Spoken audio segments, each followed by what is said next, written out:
नमस्कार दोस्तों, मेरा नाम सुशील अग्रवाल है।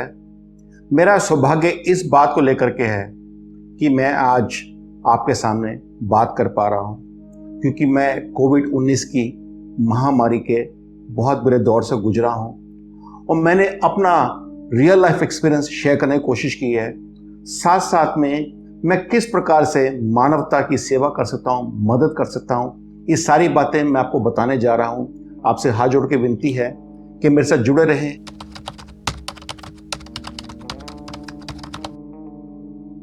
आप देख रहे हैं मेरी इमेज। जिन दिनों मैं बीमार था 19 अप्रैल 2021 के बाद, जब मुझे कोविड शुरू हुआ, मेरी हालात बिगड़ते चले गए, बीमारी बढ़ती चली गई और धीरे धीरे मैं उस तरफ जा रहा था जहां से शायद वापस आना मुश्किल था। सबसे पहले इसकी शुरुआत होती है सिम्टम से। सिम्टम में क्या होता है कि गले में खिचखिच शुरू हो जाती है, खारिश शुरू होती है, थ्रोट पेन शुरू हो जाता है, इसके बाद निगलना मुश्किल हो जाता है, फीवर आ जाता है। 98.6 से कुछ ना कुछ प्लस होगा, मेरा 99.6 चला गया था, फिर 100 चला गया, 100.5, 100.6 चला गया, तो फीवर आ जाता है, बदन टूटने लग जाता है, फटीग हो जाता है, नींद जबरदस्त आने लग जाती है और इसके अलावा एकदम स्मेल और टेस्ट चली जाती है। मेरी स्मेल चली गई। मैंने परफ्यूम लगा के देखा कि क्या मैं स्मेल कर पा रहा हूँ, मुझे पता नहीं लगा मैंने लगा रखा नहीं लगा रखा है। इस प्रकार के सिम्टम्स अगर जो आपके सामने आ रहे हैं तो आप मान के चलिएगा कि कोविड का प्रकोप कहीं ना कहीं आ चुका है। एक अच्छी बात इसमें यही मुझे समझ में आई थी डॉक्टर से जो सुनने के बाद, उनका यह कहना है कि जिनके यहाँ स्मेल और टेस्ट चला जाता है वो ज़्यादा चिंता ना करें, क्योंकि उनका कोविड बहुत डेंजरस नहीं है, वो माइल्ड कोविड है। बट एनीवे, मैंने आपको जो सिम्टम्स बताए, आप मान के चलिए कि अगर जो इस प्रकार की स्थिति आपके सामने है तो ये कोविड का प्रकोप आपके पर आ चुका है। जैसे आपको इस प्रकार के सिम्टम्स या लक्षण नजर आवे, सबसे पहले डॉक्टर से कनेक्ट करना है। मेरा दुर्भाग्य ये रहा दोस्तों कि मैं कई दिनों तक डॉक्टर को टच करने की कोशिश करता रहा। पता नहीं कितने लोगों मैंने फोन किया, बातचीत की कि मेरे को किसी डॉक्टर से बात करवा दो। डॉक्टर 2-3 दिन तक बिजी थे, बात ही करने को तैयार नहीं थे। जितने मेरे जानकार लोग थे सबने कोशिश कर ली, मैं किसी से बात नहीं कर पाया। मेरे अपने खुद के रिश्तेदार जो डॉक्टर थे वो मुझसे बात नहीं कर पाए। आप समझ सकते हैं किस दौर से हम गुजरते हैं। लेकिन आज आपको डॉक्टर को कनेक्ट करने के लिए मैं आपके साथ में एक लिंक शेयर कर रहा हूं, जो डॉक्टर के अग्रवाल, जो पद्म विभूषण है और 2000 से ज्यादा एक साल में सेशंस कर चुके हैं, 1 लाख से ज्यादा लोगों को ट्रीट कर चुके हैं फ्री ऑफ कॉस्ट। मैं फिर कह रहा हूं फ्री ऑफ कॉस्ट। उनका एक जूम आईडी मैं आपको दे रहा हूं और इसका लिंक भी साथ में दे रहा हूं। अगर जो आप जूम आईडी खोल नहीं पाए तो लिंक पर जाकर क्लिक करते साथ ही आप उसमें सेशन में चले जाएंगे। वहां पर सुबह 10:30 से लेकर के रात को 10 बजे तक फ्री ओपीडी चलती है।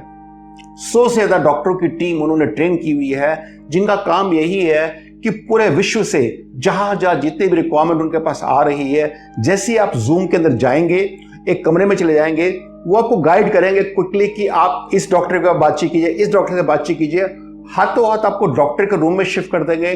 फिर आप वहां पर अपना परिचय दे करके अपनी बात कह सकते हैं।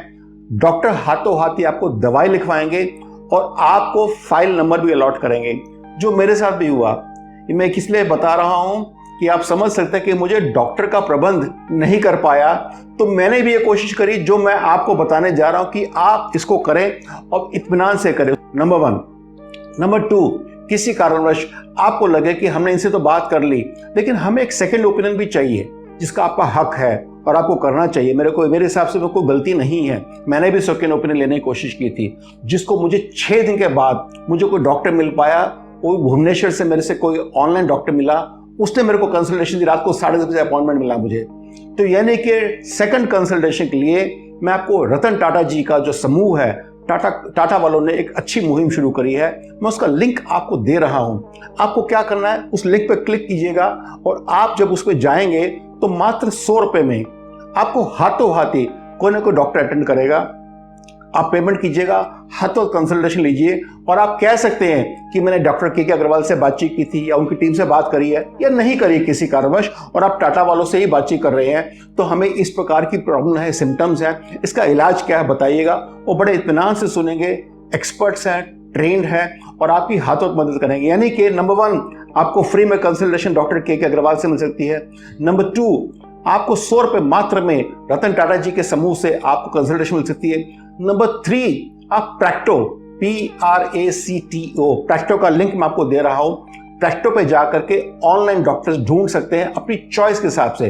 कोई जनरल फिजिशियन ढूंढ लीजिएगा या पल्मोनोलॉजिस्ट जो चेस्ट का काम करते हैं, क्योंकि इसमें चेस्ट का ही ज्यादातर रोल होता है। ऐसे पल्मोनोलॉजिस्ट से आप कनेक्ट कर सकते हैं प्रैक्टो के माध्यम से भी।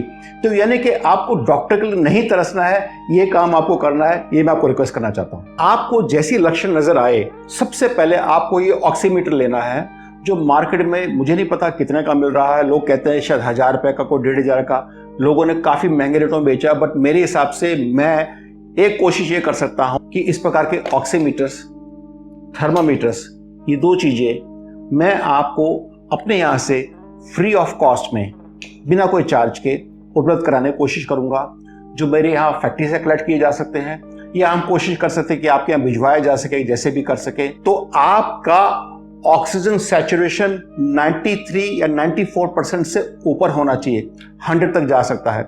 ये आपके लिए इक्विपमेंट इतना जरूरी है कि ये मस्ट है, हर फैमिली में, हर घर में होना ही चाहिए। इन दिनों इसकी खास जरूरत है, क्योंकि एक इकल्ली चीज आपको बताएगी कि आपकी बॉडी में, लंग्स में कितनी ऑक्सीजन ड्रॉप हो रही है, कितने पैचेस आ गए हैं। तो इसको जरूर मंगाएं। इसके अलावा आपको थर्मामीटर से, चाहे मर्क्यूरी वाला चाहे इस प्रकार के थर्मामीटर से, आपको अपना टेम्परेचर 3 बार एटलीस्ट चेक करना है, सुबह शाम, और नोट करना है सारी चीजों को कि मेरा टेम्परेचर कितना चल रहा है, और डॉक्टर को रिपोर्टिंग करनी है कि मेरा ऑक्सीजन कितना है, मेरा टेम्परेचर कितना है। इसके अलावा जैसे ये बीपी की मशीन है, ऐसे टाइम पे ब्लड प्रेशर बढ़ जाता है, तो आप बीपी को मॉनिटर कीजिएगा कि आपका बीपी कितना चल रहा है। मेरा बीपी जैसे करीब 140-90 होता था, वो बीपी चला गया था 170-110, काफी हाई बीपी चला गया था, जिसमें दवाइयों का भी कुछ रोल था। इसके अलावा ये शुगर चेक करने की एक छोटी सी मशीन है, बहुत ही इजीली हर जगह केमिस्ट के शॉप पे मिलती है। इसमें जैसी आप इसको डालेंगे, आप डाल करके हाथों मात्र 5 सेकंड के अंदर अपना शुगर चेक कर सकते हैं कि आपका शुगर कितना बढ़ा हुआ है। क्योंकि मेरा शुगर जो फास्टिंग पे 97 पे था, वो 380 चला गया था। यानी कि आपको हाइपरटेंशन और शुगर बढ़ने की इसमें चांसेस हैं। इसलिए ये चारों इक्विपमेंट्स आपके लिए एक रामबाण की तरह साबित होंगे और बहुत ही जरूरी है। ये मैं आपसे रिक्वेस्ट करना चाहता हूं कि आप इसको करें। इसके अलावा हो सकता है कि आपका वजन कम होने लग जाए, गिरने लग जाए, क्योंकि आपको थोड़ी भूख कम लगेगी। उसकी चिंता ना करें, ये टेम्पररी है, धीरे धीरे सब ठीक ठाक हो जाएगा, रिवाइव हो जाएगा। जैसे आपकी कंसल्टेशन हो गई, आपने मॉनिटरिंग सिस्टम बना लिया, आपको ब्लड टेस्ट करवाने हैं। कौन सा? एक होता है RT-PCR, जो आपको बताएगा कि आपको कोविड पॉजिटिव है या नहीं है। ये एक्चुअली में कराने की इतनी ज़्यादा जरूरत नहीं होती है, इसलिए क्योंकि जो सिम्टम्स हैं वो अपने आप बता देते हैं कि आपको कोविड है। और आजकल कुछ मुश्किल भी हो रही है, जल्दी से टेस्ट करके भी नहीं दे रहे हैं लोग। बट एनीवे, करीब 1000 रुपये से लेके 1200 रुपये का टेस्ट ये होता है। कराने में कोई गलती नहीं है, हर्ज नहीं है, बिल्कुल करवा लेना चाहिए अगर जो आपके यहाँ फैसिलिटी अवेलेबल हो। तो आप सबसे पहले तो RT-PCR टेस्ट करवाइए। इसके अलावा आपको सेकंड टेस्ट कराना है CBC, कंप्लीट ब्लड काउंट। ये बहुत एसेंशियल है, इससे पता लगेगा कि आपके पैरामीटर्स कितने चल रहे हैं। इसके अलावा CRP, क्रिएटिव रिएक्टिव प्रोटीन, जो है वो एस्टैब्लिश करेगा कि आपके यहाँ इन्फेक्शन कितना चल रहा है। जैसे मेरा CRP 6 से कम था, 57 चला गया। मेरे और भी बाकी वाइटल पैरामीटर्स थे, वो जबरदस्त तरीके से शूट कर गए। मेरा पॉजिटिव रेट तो आया ही था कि पॉजिटिव हूं, और उस पर रेशियो आता है कि कितना रेशियो है। तो मेरा रेशियो करीब 14 था। 14 का मतलब ये है कि मैं जितना कम रेशियो होगा, इन्फेक्शन ज्यादा बढ़ सकता है, मैं दूसरों को भी इन्फेक्शन दे सकता हूं। ये RT-PCR से पता लगता है। तो आपको ये टेस्ट जरूर करवा लेने हैं। और जो CRP और CBC का टेस्ट है वो करीब 500 रुपये से ऊपर का नहीं होता है, तो ये टेस्ट जरूर करवाएं प्लीज। जब मेडिसिन की बातचीत आई तो डॉक्टरों के पास बहुत ही अच्छा इंटरनेशनली WHO अप्रूव्ड प्रोटोकॉल्स बने हुए हैं, इंक्लूडिंग एम्स के साथ में मिलकर के उन्होंने बनाए गए हैं जो बहुत ही अच्छे प्रोटोकॉल्स हैं। उसमें एक दवाई शुरू होती है 3 दिन के लिए, आइवरमेक्टिन। दोस्तों, मैं एक छोटी सी बात कहना चाहता हूं, मैं डॉक्टर नहीं हूं, पेशेंट हूं। मैं आपसे वो शेयर कर रहा हूं कि जो मैंने खुद ली है और मैं आपको किसी कीमत भी ना तो लिख के दे रहा हूं ना रिकमेंड कर रहा हूं, सिर्फ इसलिए शेयर कर रहा हूं कि कभी आप जब कंसल्टेशन ले रहे हैं और डॉक्टर आपको दवाई देते हैं तो जजमेंट नहीं मिलते कि ये सही है गलत है, लेना चाहिए नहीं लेना चाहिए। मैं आपको कंफर्मेशन दे रहा हूं कि क्या क्या दवाइयां मैंने ली और ये सारी की सारी दवाइयां बहुत एसेंशियल है, इसलिए इसको ध्यान से सुनिएगा। आइवरमेक्टिन एक टैबलेट 3 दिन के लिए लेनी होती है। इसके अलावा डॉक्सीसाइक्लिन 100 mg की पर डे 2 बार देनी होती है और 5 डेज के लिए लेनी होती है। ये इंपॉर्टेंट दवाई है, एक एंटीबायोटिक्स है। इसके अलावा जिंक आपकी बॉडी में इम्यून सिस्टम के लिए चाहिए, तो जिंकोविट की 1 गोली पर डे आपको लेनी है। इसके अलावा विटामिन सी की गोली, लिम्सी के नाम से या किसी भी नाम से गोली आ जाए, आप उसको 2 बार एटलीस्ट 15 दिन ले सकते हैं। इस विटामिन से या जिंक से आपको कोई नुकसान ऐसा नहीं होगा। इसके अलावा मैं आपको बताता हूँ, ये हेल्थ ओके का एक सैशे आता है, ये हर केमिस्ट की शॉप पे आपको मिल जाएगा। इसको लेने से आपके इसके अंदर मल्टीविटामिन्स है, कार्बोहाइड्रेट्स हैं, एमिनो एसिड्स हैं और बहुत सारी ऐसी चीजें हैं जो आपकी बॉडी को एनर्जी देंगे। तो आप इसको हर रोज 1 बार आप इसको ले सकते हैं और 8, 10, 12 दिन तक ले सकते हैं, कोई प्रॉब्लम वाली बात नहीं है। इसके अलावा आपको मेफ्टॉल 500 की दवाइयां डॉक्टर रिकमेंड करेंगे या डोलो 650 रिकमेंड करेंगे, जो आपको फीवर के लिए होगी, जो आपको थोड़ा रिलीफ देंगे। उसको लेने में कोई हर्ज नहीं है क्योंकि उससे आपकी इन्फ्लेमेशन भी कम होती है। ये बात का मुझे अंदाजा नहीं था, मैंने सोचा मुझे फीवर कम है, ज्यादा मैं दवाई क्यों खाऊं, लेकिन it is effective and it is helpful, वो जरूर लेनी चाहिए आपको। इसके अलावा आपको विटामिन डी की 60,000 IU की दवाइयां डॉक्टर देते हैं इस समय, वो बहुत मददगार होती है, तो वो ले सकते हैं आप। जाइकोल्चिन एक 0.5 mg की दवाइयां पर डे ट्वाइस देते हैं डॉक्टर, और करीब करीब 5 से 7 दिन के लिए देते हैं, 10 दिन के लिए भी देते हैं, जो कि आपको मदद करेगी इस सारी दवाइयों को लेने में। ये सब WHO का एक डॉक्टर के अग्रवाल की टीम जो किया, मैं उसी की बात कर रहा हूँ, जो मैंने लिया मैं उसकी बात कर रहा हूँ। इसके अलावा एक ब्लड थिनर, क्योंकि आपके पूरे चेस्ट के अंदर पैचेस शुरू हो जाते हैं, क्लॉट्स बनने शुरू हो जाते हैं, और जितना भी ब्लड घूम रहा है आर्टरीज के अंदर, वो ब्लड के अंदर क्लॉट्स बनने शुरू हो जाते हैं। इसी के कारण कई बार लोगों को हार्ट अटैक भी आ जाता है। इस समय ब्लड थिनर की स्पेसिफिक जरूरत है। मैं ऑलरेडी ब्लड थिनर ले रहा था, डॉक्टर ने कहा नहीं वो काफ़ी नहीं है, वो बहुत माइल्ड है, तो उन्होंने मुझे एक दवाई दी रिवरएक्सबैन। ये दवाई थोड़ी महंगी है, लेकिन इसका ही एक ऑल्टरनेट है, उसका नाम है वारफेरिन, जो कि एक अच्छी दवाई है, आप उसको ले सकते हैं। वो इफेक्टिव भी है, सेम सॉल्ट है और आपको बहुत सस्ते रेटों में मिल जाएगी, तो आप इस दवाई को ले सकते हैं। इसके अलावा डॉक्टर आपको किसी कारणवश, जब उनको लगता है कि भी जैसे मेरे साथ हुआ कि मेरे को दवाइयाँ काम नहीं कर रही थी, एंटीबायोटिक्स, ब्लड थिनर्स, स्टेरॉइड्स काम नहीं कर रही थी, तो डॉक्टर ने कहा नहीं, हम आपको इंजेक्शन के माध्यम से देंगे। तो मुझे ग्लूकोज की बोतलों के साथ में लगा करके इंजेक्शन दिया गया, दिन रात सुबह शाम, तभी मैं बच पाया। अदरवाइज 6-7 दिन के बाद जब मेरी तबीयत बहुत बिगड़ने लग गई थी और मेरी पूरी बॉडी में सेप्टिसिमिया हो रहा था, तो डॉक्टरों ने कहा कि आपके पास ज़्यादा वक्त नहीं है, आप अपने हॉस्पिटल का बेड का अरेंजमेंट भी कर लीजिएगा और कुछ भी तैयारी कर लीजिएगा, क्योंकि जिस प्रकार से आपके इन्फेक्शन बढ़ रहे हैं, हमारी सारी कोशिशों के बावजूद भी आपका इलाज हम नहीं कर पा रहे हैं। ये मेरे लिए बहुत ही अलार्मिंग था। तब मेरे को डॉक्टरों ने दवाई खाने के बदले में इंजेक्शन के माध्यम से दी, तो अगर जो आपको देते हैं आप उसको ले सकते हैं। दवाइयों में डॉक्टर ने मुझे प्रेडनिसोलोन, जो कि स्टेरॉइड्स होती हैं, वो 6 या 7 दिन के बाद शुरू करी, क्योंकि फर्स्ट 5-6 डेज में स्टेरॉइड्स काम नहीं करती और नहीं लेनी चाहिए, क्योंकि आपका इम्यून सिस्टम ही उससे फाइट कर रहा है, इम्यून सिस्टम को दबाना नहीं है। ये सब डॉक्टर के रिकमेंडेशन पे ही चलना है। तो मैंने दवाइयाँ जब शुरू करी तो प्रेडनिसोलोन काम नहीं कर रही थी, तो डॉक्टर ने इंजेक्शन के माध्यम से दी। उसमें उन्होंने एक मेड्रोल, सेमी मेड्रोल के नाम से आता है, मेड्रोल के नाम से मेरे को इंजेक्शन दिया, जो मेरे सोल्यूमेड्रोल IV उन्होंने मेरे को दी, जो मुझे काम आई। इसके अलावा डॉक्टर ने मुझे एंटीबायोटिक्स, मैं ऑगमेंटिन 625 पे था, डॉक्टर ने कहा आपके ऑगमेंटिन काम नहीं कर रही है, तो उन्होंने एक अलग तरह की IV मुझे दी, जो कि इंजेक्शन के माध्यम से आती है। अगर जो किसी कारणवश डॉक्सीसाइक्लिन के अलावा आपको डॉक्टर रिकमेंड करेंगे या बताएंगे, तो आप इनको लेने में हिचकिचाहट ना करें। इसके अलावा एक दवाई थी मॉन्टेर LC। ये दवाई एलर्जी कंडीशंस जो होती हैं उसको सप्रेस करती है। इसमें 2 तरह के सॉल्ट होते हैं जो बहुत ही इफेक्टिव हैं, तो लेने ही चाहिए। थोड़ा मेरे मन में हमेशा रहता था कि दवाई कम से कम खाओ, लेकिन मैं ये भूल रहा था कि हम कोविड के वायरस को रोक नहीं पा रहे हैं, लेकिन वो जो सिम्टम्स क्रिएट कर रहा है, चाहे फीवर का हो, चाहे किसी और रूप का हो, तो उस सिम्टम को दबाना बहुत जरूरी है इस समय, ताकि उसको कहीं पे पनपने का, बढ़ने का और अपने आप को एग्रीवेट करने का मौका ना मिले। क्योंकि कोविड का वायरस जब आता है तो 6-7 दिन तक थोड़ा कम स्लो काम करता है, 6-7 दिन के बाद बहुत जबरदस्त स्पीड पकड़ लेता है और ये करीब 13 से 14 दिन तक रहता है आपके बॉडी के अंदर, डे 1 से लेकर के। तो यानी कि 14 डेज आपके लिए बहुत ही क्रिटिकल पीरियड है जो कि करना है। तो मैंने वो ली।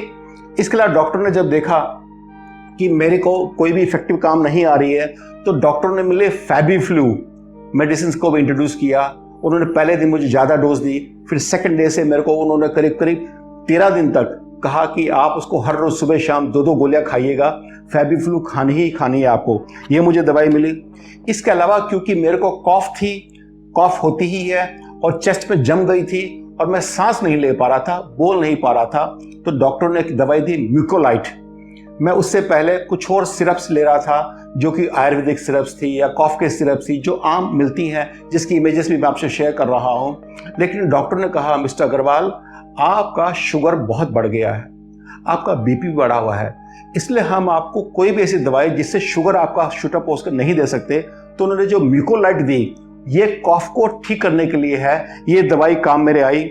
इसके अलावा मुझे और कुछ विटामिन की दवाइयाँ डॉक्टर ने जो दी, वो मेरी खुद की पर्सनल दवाइयाँ पहले भी चल रही थी, मैं उनको भी लेता रहा। डॉक्टरों को दवाइयाँ उसमें टेपर करी। मैं उसके बारे में आपसे रिकमेंडेशन नहीं देना जा रहा हूँ क्योंकि वो आपकी जरूरत नहीं है। तो ये दवाइयों का जो भी आपको डॉक्टर कहे तो इनको जरूर लेना शुरू करें प्लीज। इसके अलावा आपको बहुत सारी इंपॉर्टेंट थेरेपीज करनी है। क्या? सबसे पहले तो स्टीम आप उसमें 1 चम्मच अजवाइन डाल दीजिएगा और सुबह शाम 5 से 6 बार आपको 5-5, 6-6 मिनट के लिए स्टीम लेनी है। जैसे कहते हैं नाक से ली, मुंह से निकाले,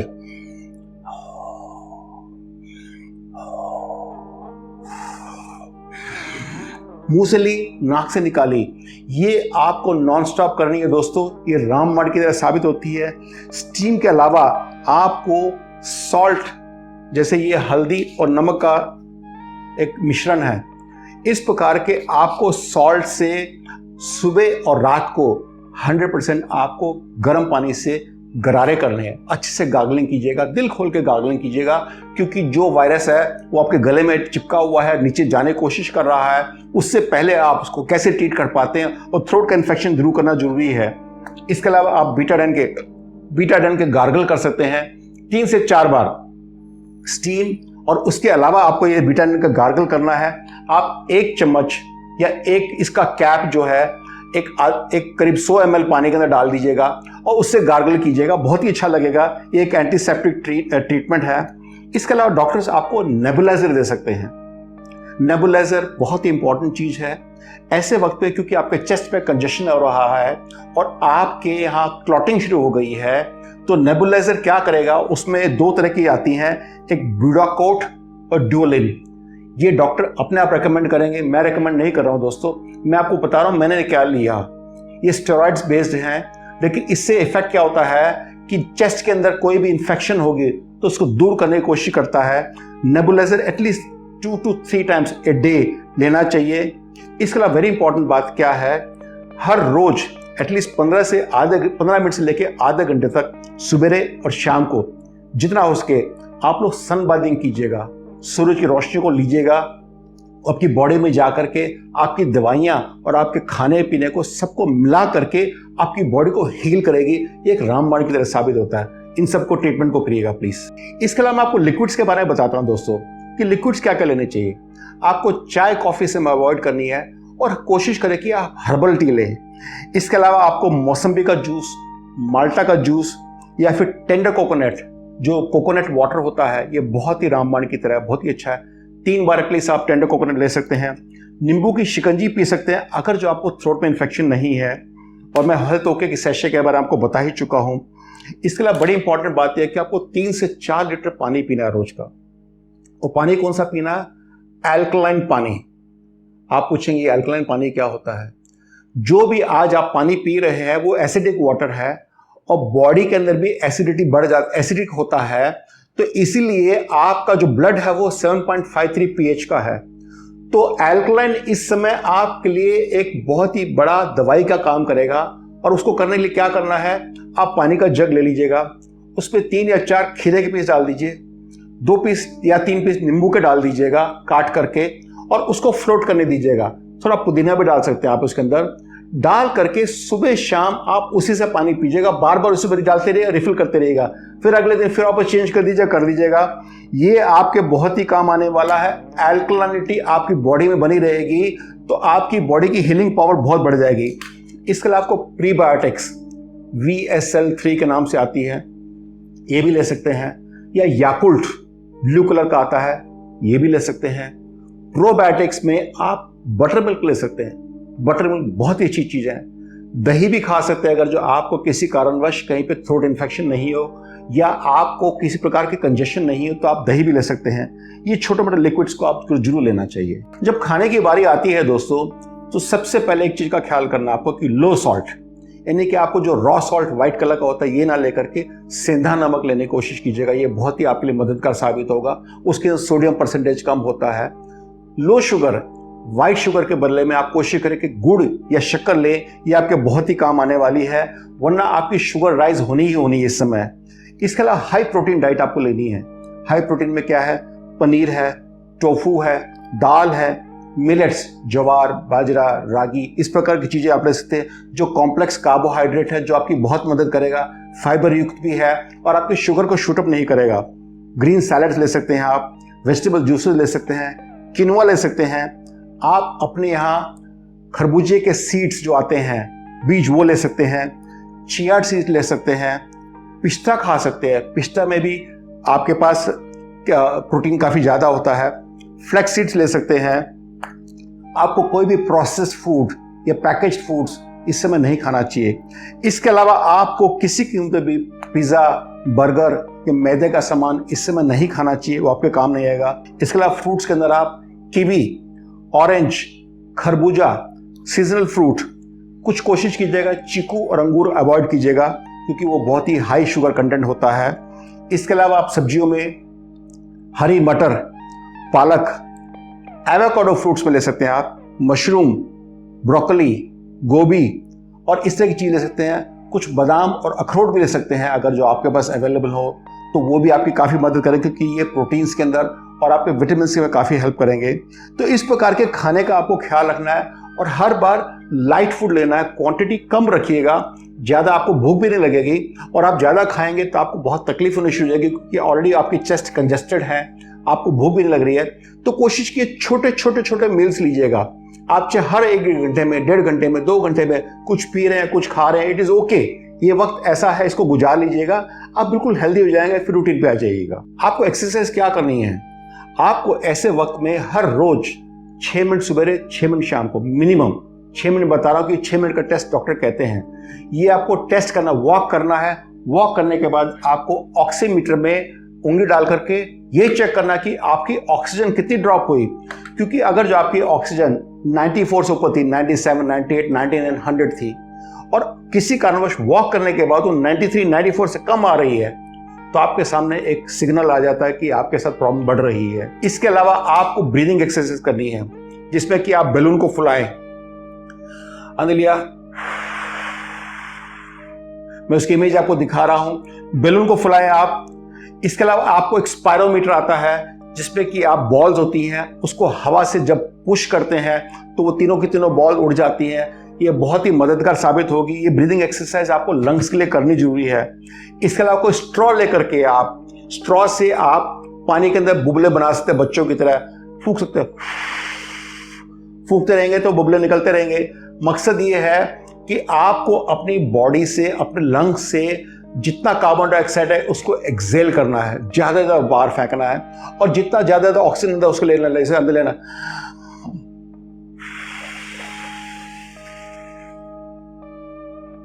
इससे क्या होगा? आपके लंग्स की एक्सरसाइज होगी, लंग्स के अंदर आपकी ऑक्सीजन की कैपेसिटी बहुत बढ़ेगी और लंग्स आपके हेल्दी रहेंगे क्योंकि इस समय आपकी पूरी बॉडी में लंग्स ही आपको दुखी करने वाले हैं। मैं आपको, माननीय श्री नितिन गडकरी जी ने एक अपने यहाँ कोविड के कारण, उनकी खुद की कोविड की प्रॉब्लम थी, उसमें उन्होंने एक फर्स्ट क्लास वीडियो बनाई है कि क्या क्या एक्सरसाइज करनी चाहिए, ब्रीदिंग एक्सरसाइज।